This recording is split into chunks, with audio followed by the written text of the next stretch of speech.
दोस्तों, यमन को एक गरीब देश समझा जाता है जिसे सिर्फ जाना जाता है गृह युद्ध की वजह से, यहाँ के तेल की वजह से, बर्बाद हो चुके शहरों की वजह से।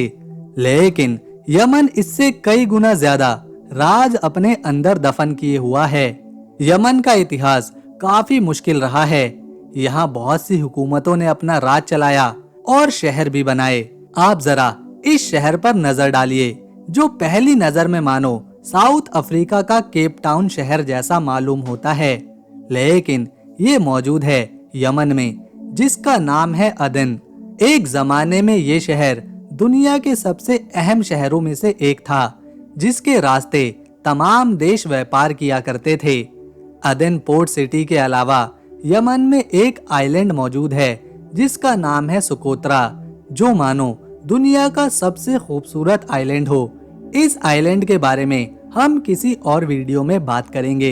अदन एक ऐसा शहर है जो बेहद ही खास है, क्योंकि ये इतिहास और भूगोल के हिसाब से बहुत ज्यादा इम्पोर्टेंट सिटी है।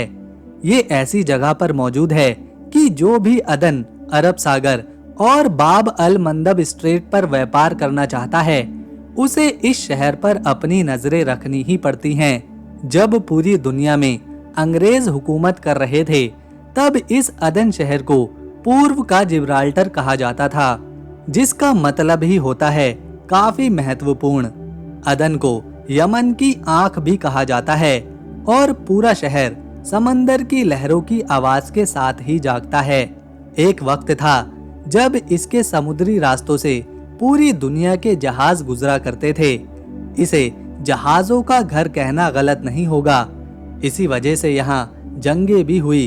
कई ताकतवर देशों ने इस पर घेराबंदी भी करी ताकि वो इस पर अपना कंट्रोल जमा सकें। हालांकि ये समंदर किनारे है, लेकिन यहाँ गर्मी बेइंतहा होती है, क्योंकि ये शहर बना है एक ज्वालामुखी के गड्ढे पर। अदन शहर में एक किला है जिसे सीरा किला कहते हैं। इसके ऊपर से आप इस कमाल के शहर को चारों तरफ से देख सकते हैं। यहाँ के लोग अदन को अदन नहीं बल्कि क्रिएटर बुलाते हैं। क्रिएटर एक अंग्रेजी का शब्द है जिसका मतलब ही होता है ज्वालामुखी का गड्ढा। इस शहर में बहुत सी हुकूमतें आईं, सिविलाइजेशंस आईं और कई देशों ने यहाँ आकर व्यापार भी किया, जिसमें इंडिया और ब्रिटेन भी शामिल थे। इस शहर अदन को ईस्ट डायरेक्शन और वेस्ट डायरेक्शन का दरवाजा भी कहा जाता है। ब्रिटिश यहाँ 18वीं सेंचुरी में आए। साल 1839 से लेकर 1967 तक ब्रिटिश हुकूमत यहाँ पर कायम रही। इस दौरान पूरे 128 सालों तक इन्होंने इस पोर्ट सिटी को पूरी तरह से अपने मुताबिक कंट्रोल किया। यहाँ इन्होंने अपने मिलिट्री बेस बनाए, बिजनेस सेंटर बनाए, जिसके जरिए वो इंडिया और ब्रिटेन तक सामान ले जाते रहे।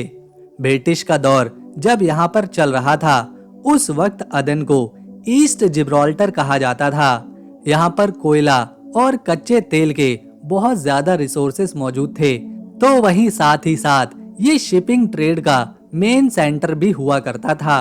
और उस दौर में यहाँ कई देशों से आए हुए लोग रहा करते थे, क्योंकि ये व्यापारिक नजरिए से अहम था। तो बहुत से देशों के लोग यहाँ व्यापार करने आते और यहीं पर बस जाते। इसमें अलग अलग धर्मों के लोग शामिल थे। आपको जानकर हैरानी होगी, उस वक्त अदन में सबसे ज्यादा इंडियंस ही रहा करते थे।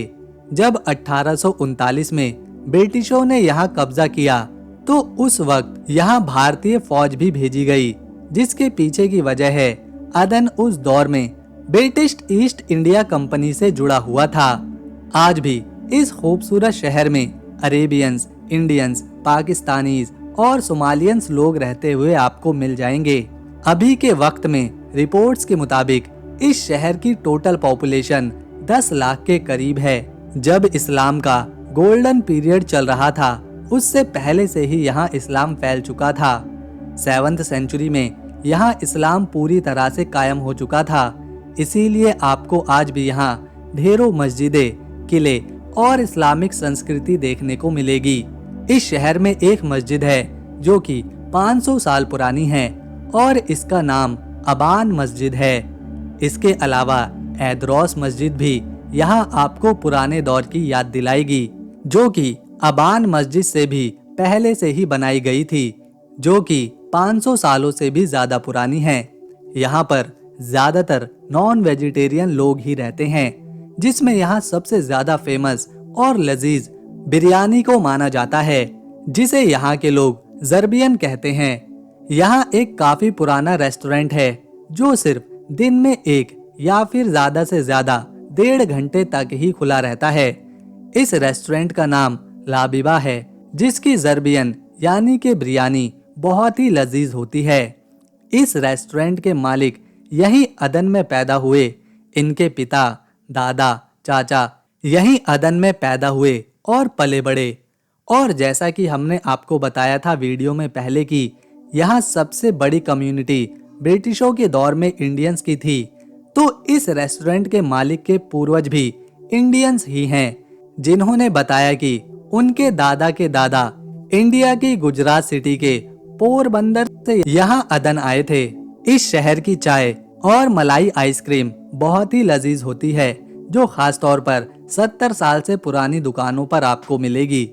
यहाँ के लोग बारिश के पानी को जमा करने के लिए बहुत ही पुराना तरीका अपनाते हैं। अदन में जहाँ ज्वालामुखी के गड्ढे हैं, ये लोग उन गड्ढों में बारिश के पानी को जमा करते हैं। इस तरीके को 12th सेंचुरी में यहाँ पर शुरू किया गया था, जिसे लोग आज भी फॉलो करते हैं।